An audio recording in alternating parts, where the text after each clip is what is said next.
Welcome to the Coast Podcast. I'm Emily, a virtual assistant agency owner who left Amazon in 2019 to build my dream. And I'm Whitney, a freelance writer and communications consultant who never felt at home in a cube farm. We wanted to learn from people who paved their own ways like we did. So we created this podcast to talk to others who were brave enough to pick a different path. Creatives, entrepreneurs, people doing their careers and their lives their way. Join us as we make new friends, get inspired, and show you beautiful paths less traveled. Not every road leads to the coast, but the ones that do come with a great view.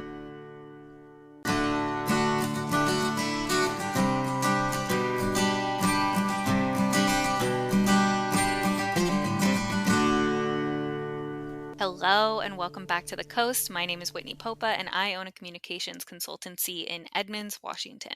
And my name is Emily Given. I own a virtual assistant agency in Linwood, Washington. And today we are talking to Vana Lyon, who is the owner of Rusty's Dry Goods and Main Street Mercantile in Waterford, Wisconsin. Hi, Vanna. Thank you so much for being here. Hi, guys. Thanks for having me.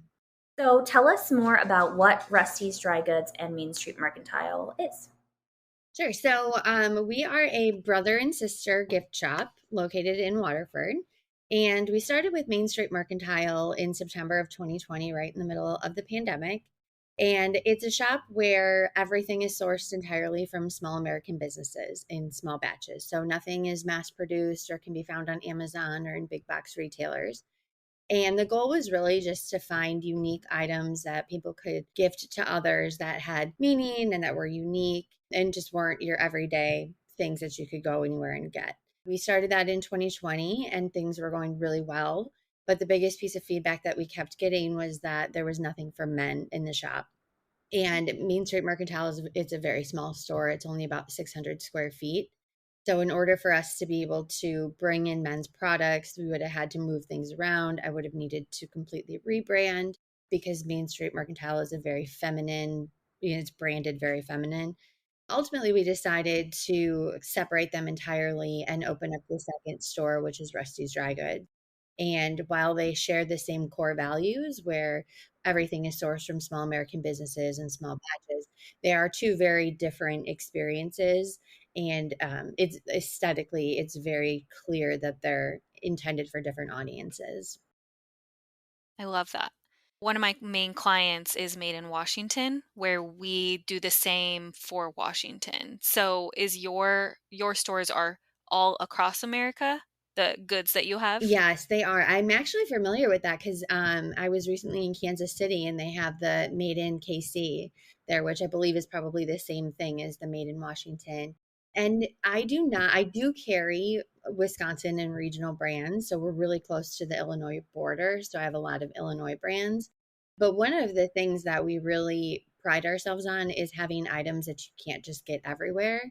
And so because a lot of the brands that are from Wisconsin or specifically the Milwaukee area, it just felt like we needed to kind of branch out so that we had more items that weren't just found anywhere else. So we have some Wisconsin brands, and for the most part, the Wisconsin brands are all veteran owned because we are a veteran company. But I've had to kind of shift away from some of the brands just because they were popping up at so many different shops in the area. I'm going to touch really quickly on how you and I met each other because I have questions about all of that. Vanna and I met on the blocks. Yes, another blocks guest. We love them. So we met on the blocks in Tulsa, Oklahoma in June 2023. So my question for you is, that experience must have been really great for you meeting other local small business like makers. And, as you graduate from the blocks, you get added into this larger community online of all the blocks people. And I imagine that was a really good business move for you, or like you made a lot of good connections from that.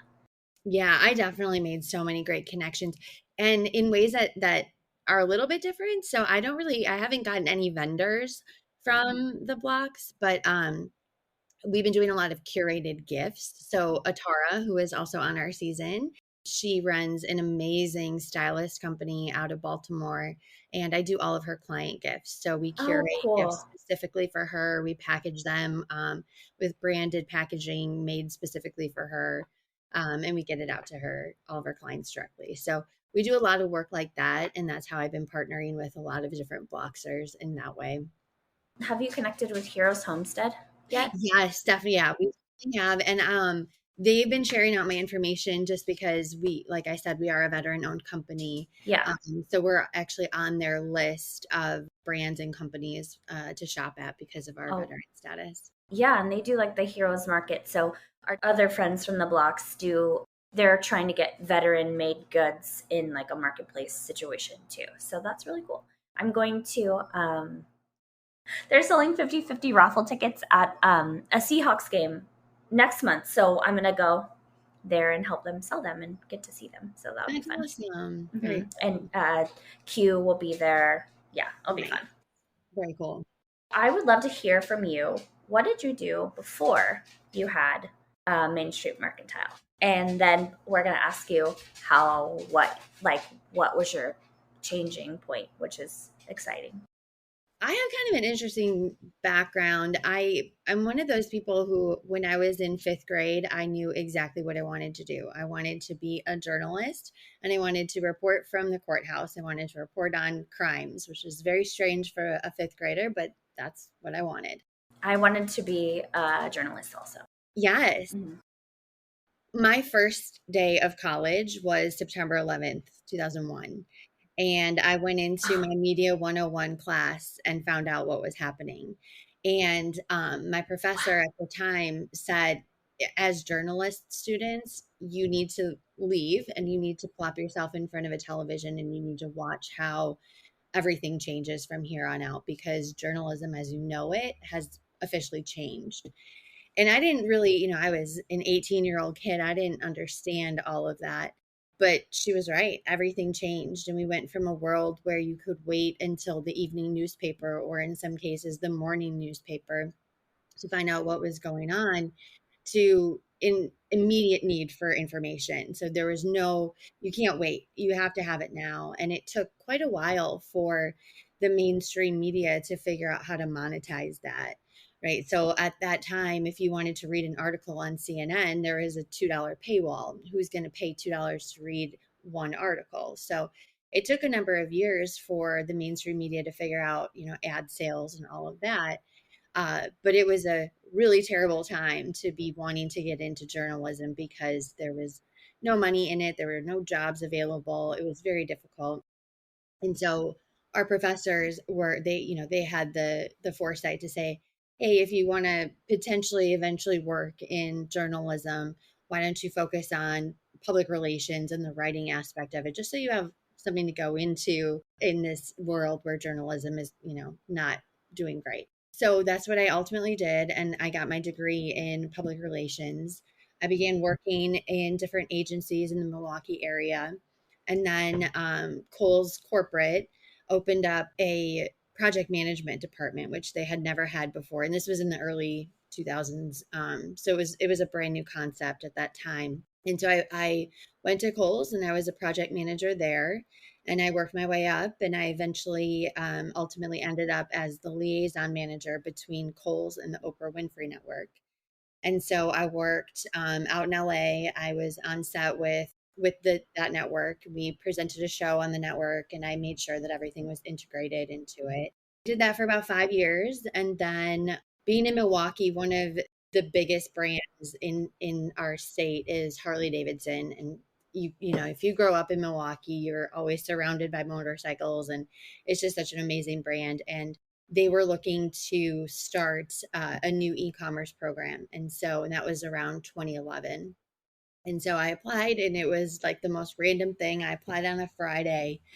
They called on Monday and asked for an interview. I interviewed on Tuesday. They offered me the job on Wednesday, and I was done with Khol's by Thursday. So it was just like a complete whirlwind. And I went there, and I was there for about 5 years, and it was amazing. And I had so many amazing opportunities and met some of my best friends there. It was a great place for me to be. And then they started kind of having some financial issues, and people were getting laid off, and things kind of seemed a little bit unstable. And at that time, a very popular plumbing company that shall remain unnamed, they recruited me and kind of promised me the world. And I went and I thought everything was going to be great. And within like an hour of being on campus, it was very clear to me that it was not the right decision and it wasn't the right place for me. But unfortunately, my husband, who 21-year Air Force vet, was preparing for deployment. And so with our 3 kids, him being gone, I couldn't look for another job. I couldn't handle all of that. So I ended up staying at this place for 2.5 years, which was a long time. And it was good because you learn things, you learn how not to be, right? But it was a very challenging 2 years. And I would say that was definitely the beginning of the end of corporate life for me. So yeah, that's what I did before that. Well, you and Whitney have a lot of similarities. Yeah. I did not know that. And I heard Oprah. You had me at Oprah. Oprah's favorite things, like you were the Khol's liaison to Oprah. Yeah. So on Oprah's Favorite Things, I was on the team that created Oprah's Favorite Things on Amazon. Oh, amazing. So I was liaising with Oprah's office as well. That's awesome. Mm-hmm. Maybe we were liaising together.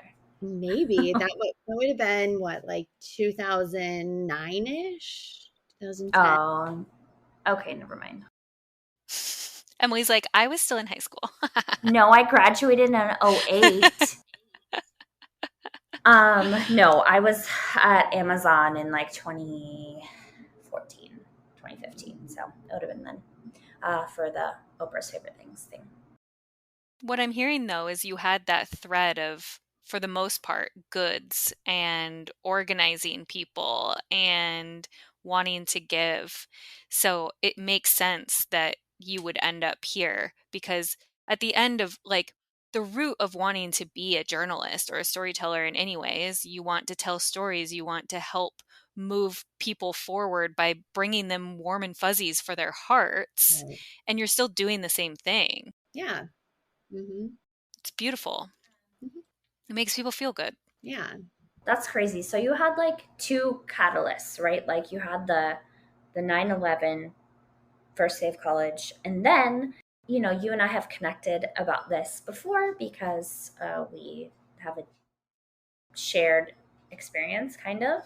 But I want to kind of issue a trigger warning for the listeners here that we're going to talk about like traumatic birth experience. And wow, that like totally gives it away. But would love to hear from you, like what your moment was where you're like, I want to do something else. I want to leave corporate. I'm going to do this bigger thing. And I don't want to assume that was your changing point, but like tell us about that and lead us through that. Yeah. So my experience was why I moved into entrepreneurship was not what I'll tell you about now. It was actually a different traumatic experience, unfortunately. Trauma on trauma. Yeah. But no, I saw, when you posted about your son's birthday and you mentioned that it was a tough experience, I'd reached out to you because I too had a very traumatic birth experience. And it's one of those things that's very hard to talk about with people because it's really hard to understand. But basically what happened to me is that with my first son in 2012, I was in labor for 9 days and my body was fighting it. So I was having contractions every 4 minutes and I kept going into the emergency room and my doctor kept telling me, you're not dilating, so this is false labor. And if you can't handle this, you're never going to be able to handle actual labor. And she kept sending me. Wow. Yeah. And can we pause there though? 9 days 9 with days. a shitty ass doctor saying that to you. Yeah. Yeah. I would like to underline and underscore that for you, of that being so awful. I'm sorry. Yeah. I think we've all had experiences with like really bad doctors, but that, I mean, in some of the most vulnerable positions. I'll let you continue, but I just really want to make sure that people hear that 9 days is insane. Yeah. And it actually gets worse. um, so I finally get in on this was the fourth time that I had been in on day 9. And I had a completely different doctor at that point. And he said, yeah, you are 1000% in labor, but your body is fighting it. And we need to get your body calmed down so that you can progress with the labor. So they gave me morphine and knocked me out for a couple hours, like 8 hours. And I woke up and I was finally dilating. And at that, Did they tell you, I'm sorry to interrupt, but did they tell you why your body would be fighting it? I was going through quite a bit at the time, just personally. And I think, it was a lot of like emotional stress and anxiety. And it's just kind of a natural response that your body goes through. Like, you're not ready yet. I don't. Mm. Um, but so then I started to dilate, and they gave me the Pitocin. I dilated to 10. They let me push. I pushed for 3 straight hours and made really no progress at all. And I spiked a fever, at which point they said, okay, this is no longer safe. We need to have a C-section. And so I consented to the C-section at 6:45 p.m. and there was a shift change at 7. And during the process of me pushing, they had taken off the monitors because they had been getting in the way. And so there's no like record of me up at the nurse's station because there was no monitor on either me or the baby. And that allowed them to forget about me for 90 minutes. And so I waited and continued to labor on for an additional 90 minutes before a nurse came in an emergent situation, because they said we have to Right. this is not safe anymore. And you had been pushing. I hate this. So then what? You're pushing by yourself? Well, I wasn't pushing, but you're still contracting, and so It's that's painful. yes, that's naturally pushing it along. And Yeah. so then they finally got me into the operating room, but they had never called for anesthesia. And when they hooked up the fetal monitor, there was no heartbeat. They couldn't find anything, and they said if there is any chance at all, we just need to go. So I did have an unanesthetized C-section, and that was traumatic in Awful. and of itself. But after it took them 29 minutes from incision to delivery to finally get him out. And when That's a long time, oh right? yes, Yeah. at the time, I don't know what it is now, but in 2012, from decision to incision should be no more than 7 minutes, and from incision to delivery should be no more than 11 minutes. And we were at this point, 3 hours had gone by. So they got him out. He wasn't breathing. He didn't have a heartbeat. They gave him 2 shots of epinephrine and began him on a manual ventilator. And then they began chest compressions. They did chest compressions for 17 minutes and never got a heartbeat. So they stepped back from the table and they said, we're sorry, your son didn't make it. And I just remember thinking, like, no, you're wrong. Like, that's not true. You're wrong. And it was pretty much like 2 minutes of complete silence in the operating room because they had to wait for an IV of saline to run through before they could like remove him, because technically there was still medical intervention occurring. So at minute 19, when everything was basically done, the neonatologist checked his heart one last time and it was beating. And so they rushed him out of there. They got him out to the NICU. They put him on a cooling mat for 72 hours. And the idea behind the cooling mat is that brain cells don't die immediately. They die over a period of 48 hours. And if you can completely cool down the system, you can stop the brain cells from dying and limit or, completely eliminate any kind of brain damage. So for 72 hours, it was very touch and go. We had absolutely no idea what was going to happen. But at 72 hours, they took him off the mat and began to warm him up. And literally every single milestone that they set for him, he met at that exact moment that he was supposed to. And so, yeah, he spent a month in the NICU and just continued to progress. And now he's 11 and he's pretty amazing.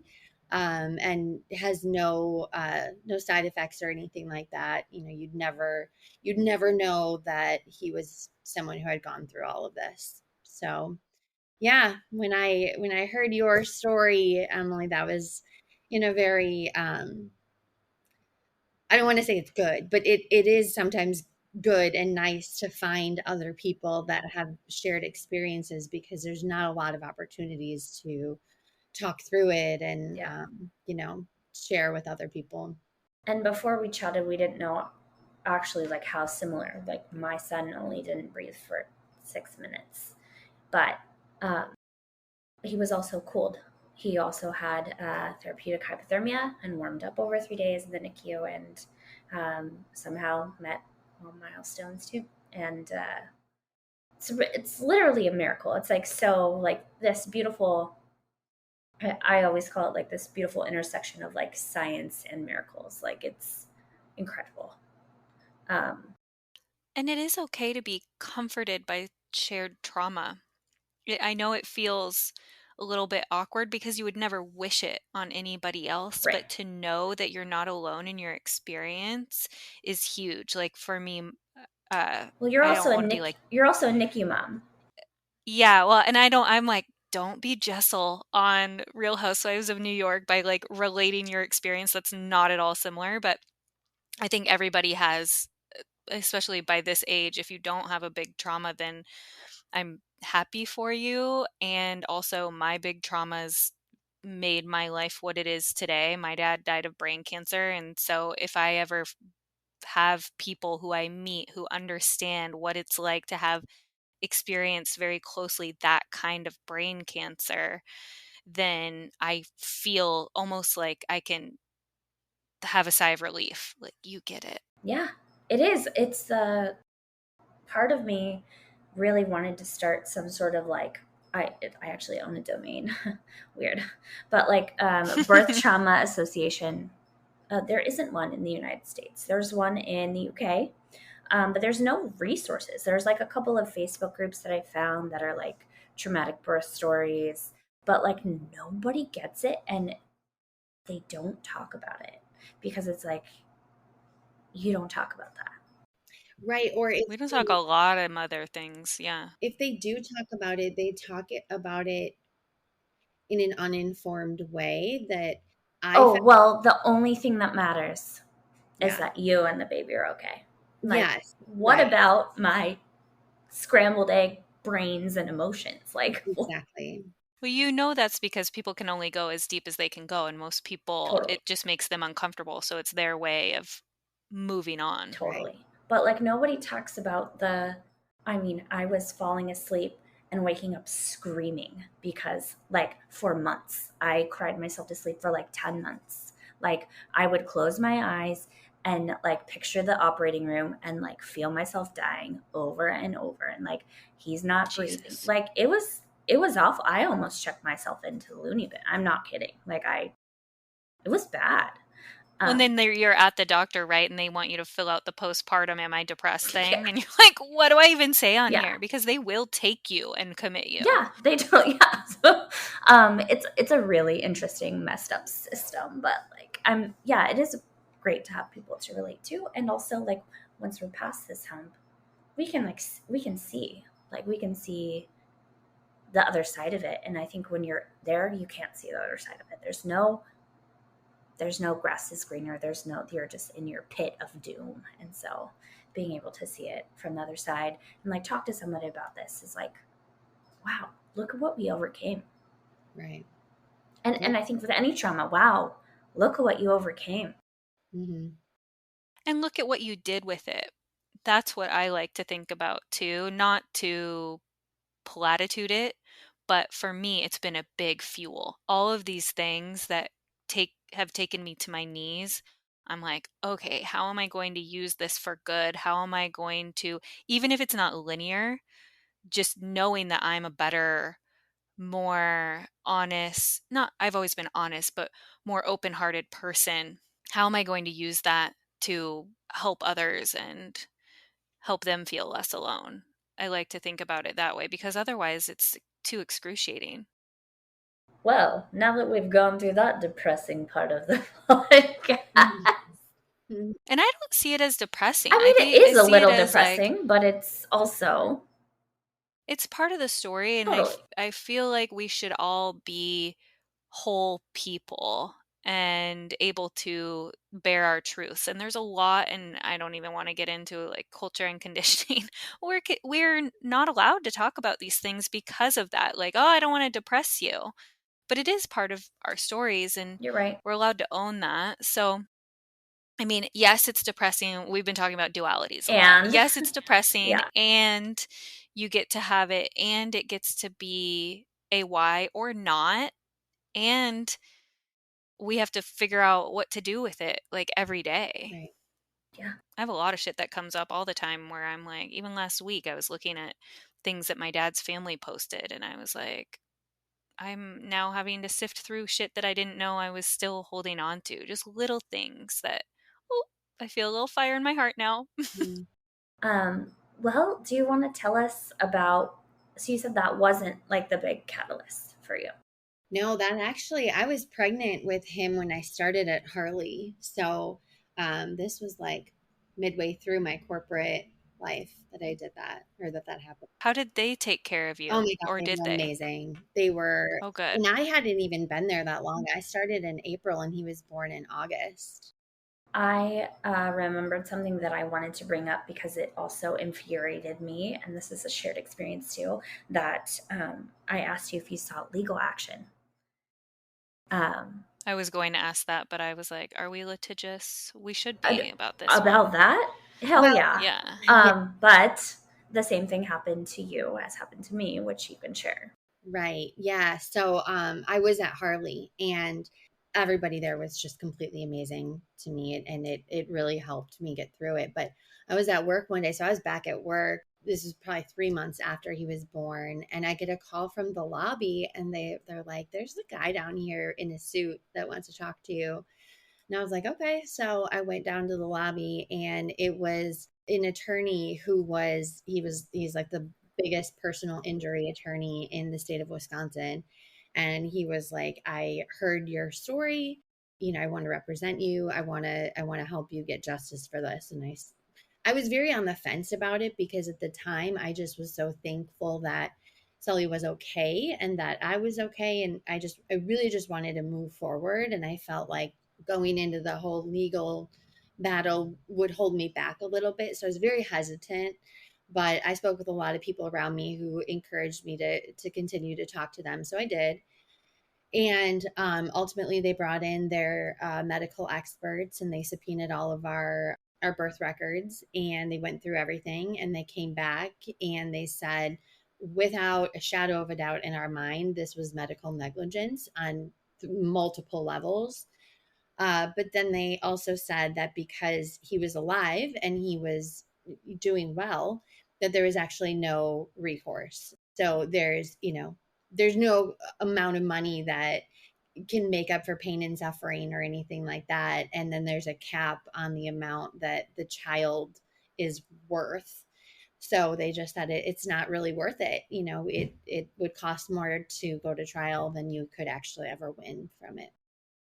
So we Wow. didn't move forward. And yeah, it's frustrating. It is It's because so frustrating. and not that I want anybody to like pay. I'm not that kind of person. I Well, feel like holding people accountable that's it. matters, That's and it. them changing the way that they do things and paying a little more attention. Yeah. And I would have liked to have seen that, and I didn't. I never did see that, but that's our legal system. Yeah, and medical Yeah. system. Mhm. Fuck. Right. And then, so we're getting to the catalyst for the next thing. I love that Harley was great to Mhm. you, and you were probably already visibly pregnant when you got hired, which is Yeah. amazing for women because a lot of us do not have that experience. So I love hearing that. Yeah, it was amazing. But ultimately, my catalyst for leaving corporate and starting my own business was actually similar to yours, Whitney. I lost my dad in December of 2019, and it was a heart attack out of the blue. We had no preparation for it, and it just happened, and it shattered me completely. My dad and I were super close. He was my biggest cheerleader. I was so spoiled in that he did everything for me. If I needed something, my kids needed something, my dogs needed something, he was there always, always. And to lose that person was just, it was unimaginable for me. And so then obviously the pandemic hit just a few months later, and I'm sitting at home, we're on lockdown, and I'm struggling to just even get out of bed and turn on my computer, thinking, I don't want to do any of this. Like, life is so short, and I'm getting online and I'm working at a job that doesn't fulfill me, that I'm not happy in, that I don't think is making a difference in the world. We're selling toilets. Like, it's not a big deal. Like, this is the kind of conversations I was having with myself at the time. Yeah. And so ultimately my husband and I just decided, like, let's do something about that. Let's find what makes you happy, and what gives you purpose in life. And I love giving gifts, and I love finding things for people that are unique and that mean something. I love to see a person's reaction when they get a gift that means something to them. And that was why we decided to open up Main Street Mercantile. And it was such a healing journey for me, because it's still very hard for me to talk about, but I was able to process through that with my creativity, and searching through thousands of vendors and products and putting together the merchandising plan and all of the creative. Like, that really was a healing journey for me, and I was able to kind of channel my grief in a positive way, in a way that ultimately brought me here. It's like, I don't know, it's got me weepy. And And it just, I know, you're and it's making such me a weepy gift. too. It's a gift to I'm all of a us downer. too, though. No, you're not a downer. It's It's good weepy. inspiring. It is. It really is. It's inspiring because it not only validates my experience and choices by having them mirrored back to me, but it also, I hope, inspires other people, because I had those same conversations with myself and with people. I was 25 when things went down for me, so it was a while ago. And I remember just being like in that life place of what is what is the point of all of these? Everything felt so petty and so small in comparison when you're looking at death in the face. And I had to have a bunch of hard shoves to do what was right for me, and to see other people doing that as well. That's the reason that we started having these conversations, because we didn't see people like us out there, and we wanted to know their stories and what inspired them and what brought them here. So thank you for sharing all of that. And I bet I just have this vision in my mind that your dad was probably a Harley guy because he lived in So Wisconsin. here's the funny thing. And it was such a joke between us for so long. He never actually had a bike.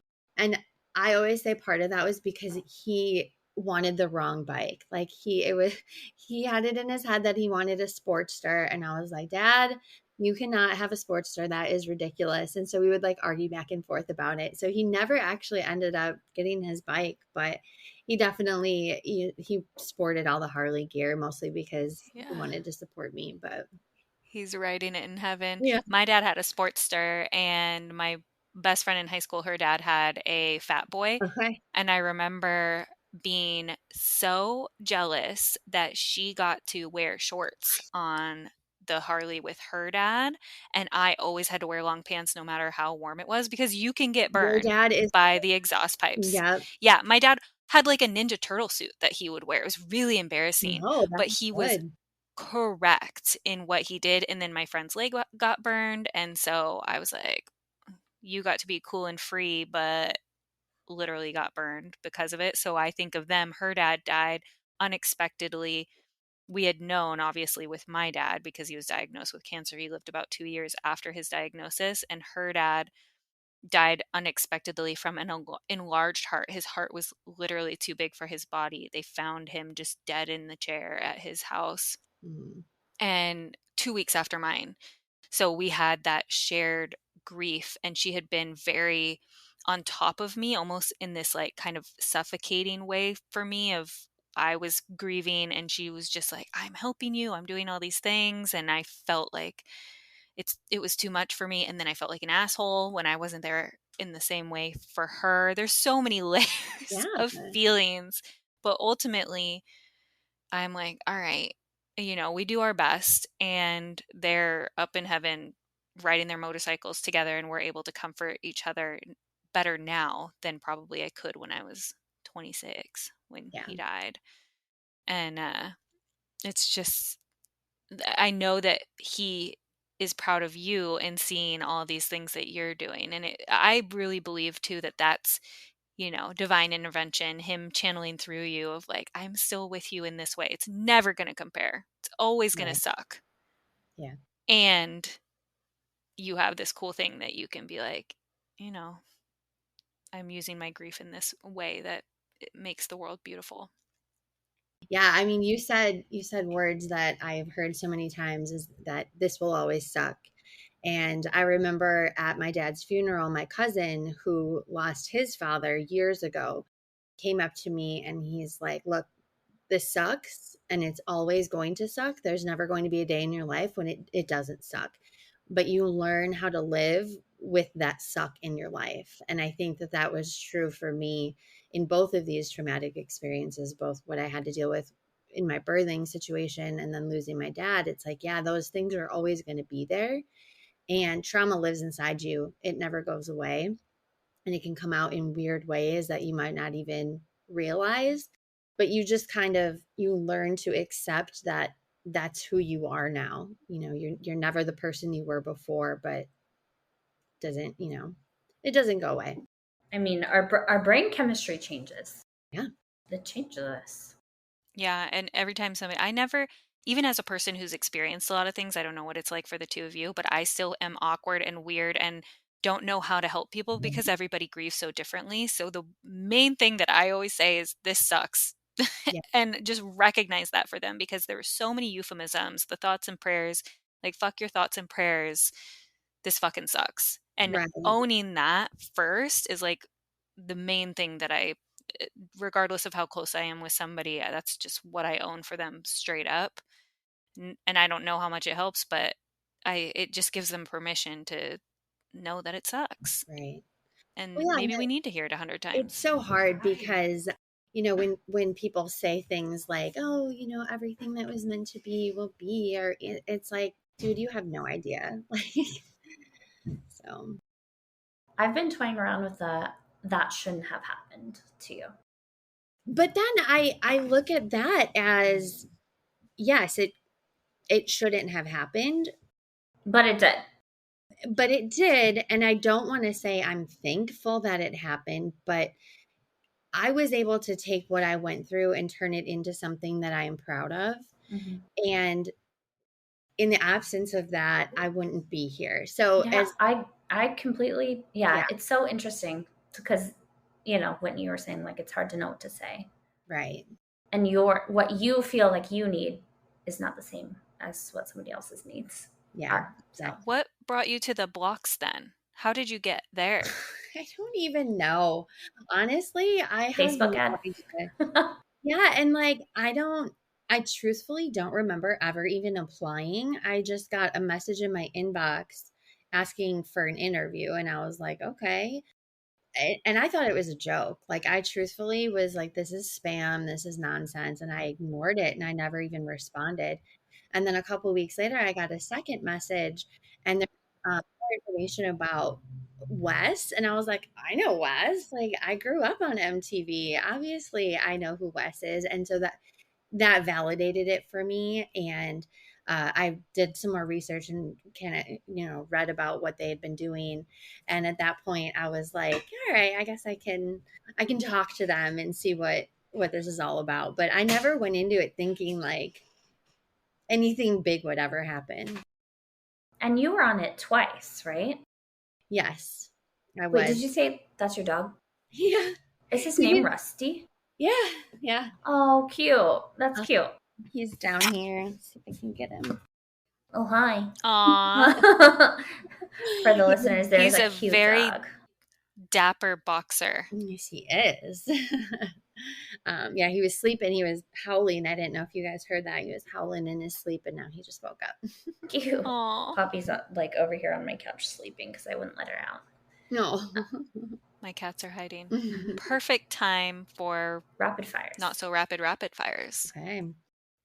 We have a list of about half a dozen. I'm going to pick and choose them in random order. What is lighting you up lately? Lighting me up in a good way or a bad way? In a good way. I mean, you could take it either way, Nobody's but we ever usually, asked that. yeah, maybe it's the Harley thing, like lighting up, light it up with the tires, Yeah. fast off the line.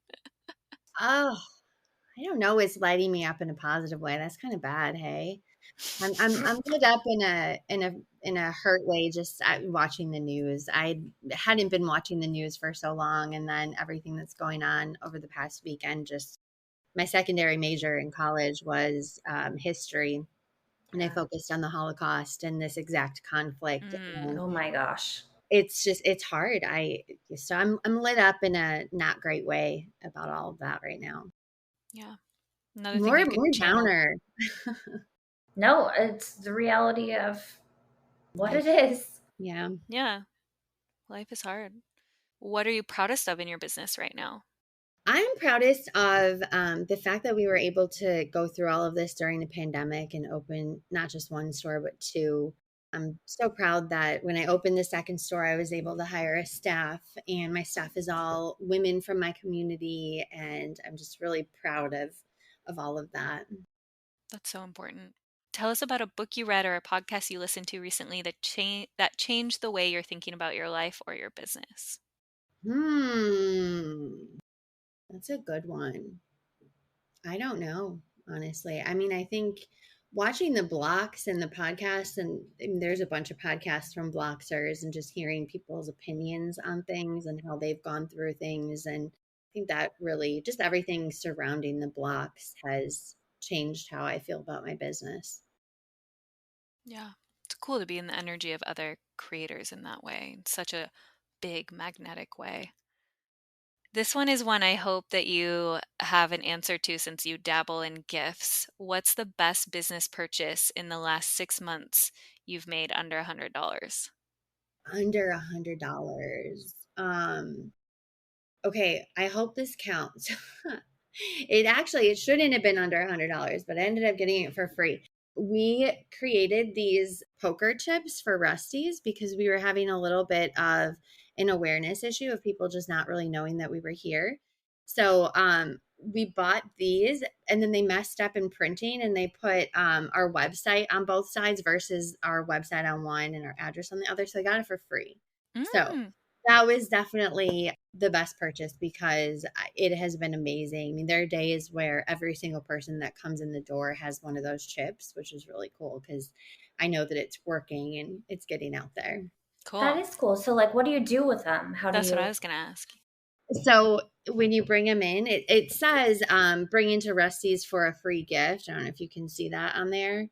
Cute. So they have no idea what it is, and then they come in and they get a sticker of Rusty. Oh, cute. The That's dog. hilarious. That's so cute. It's like one of those awesome. fancy Everybody paintings, but as a sticker. Yeah, everyone loves Rusty. So it's fun. And then we're in the Mean Girls energy, so everything to me is a Mean Girls metaphor.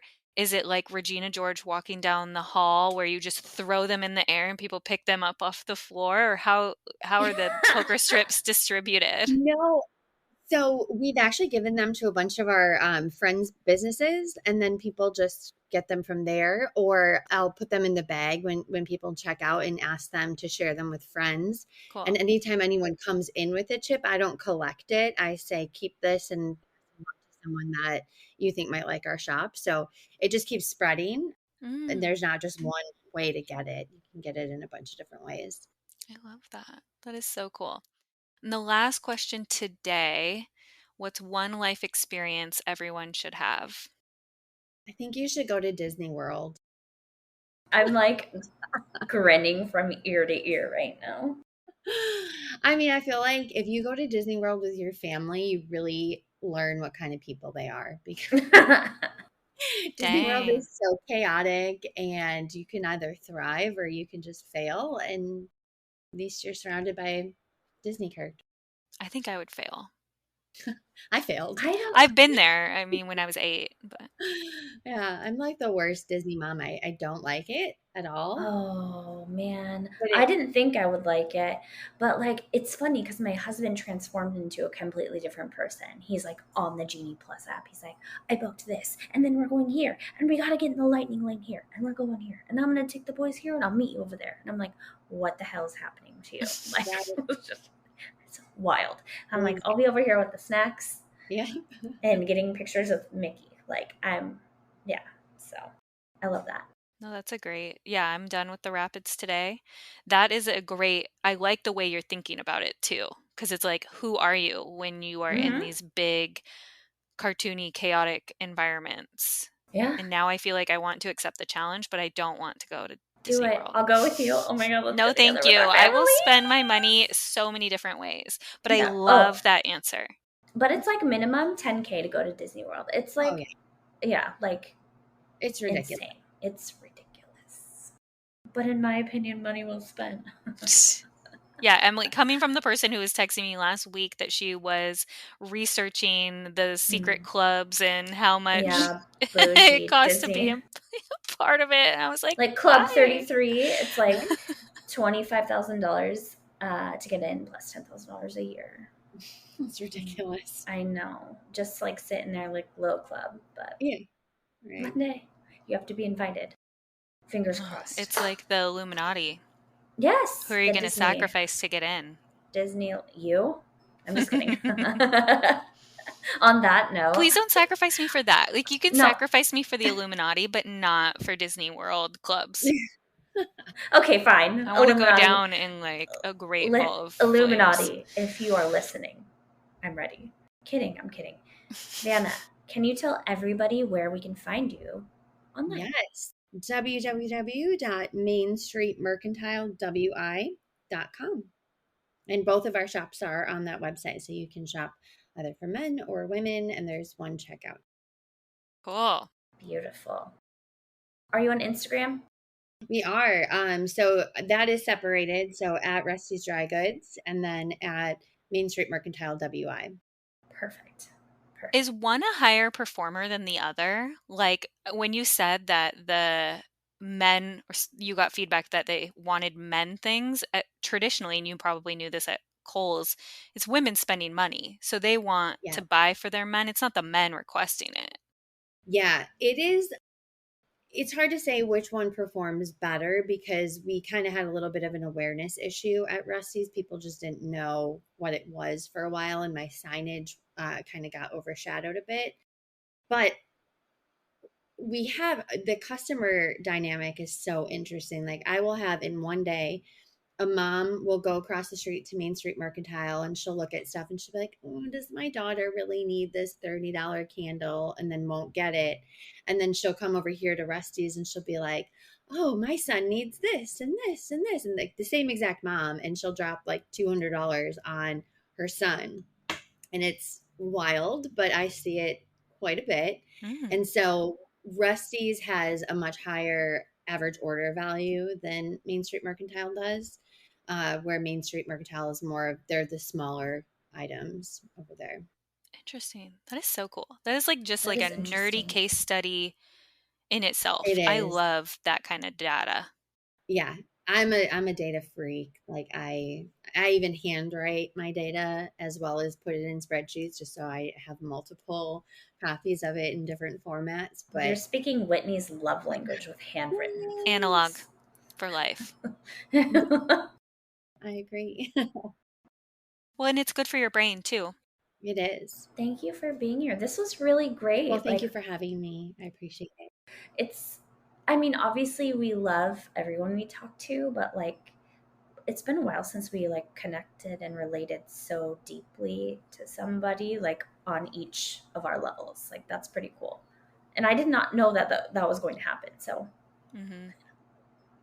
thank you. Thank you for being here. Yeah, thanks for having me, guys. And thank you to everyone who is listening. We will see you next week. Bye. Yeah, cut it off. Cut it off. I can't. We weren't awkward. Oh, we are awkward. It's still going. Bye.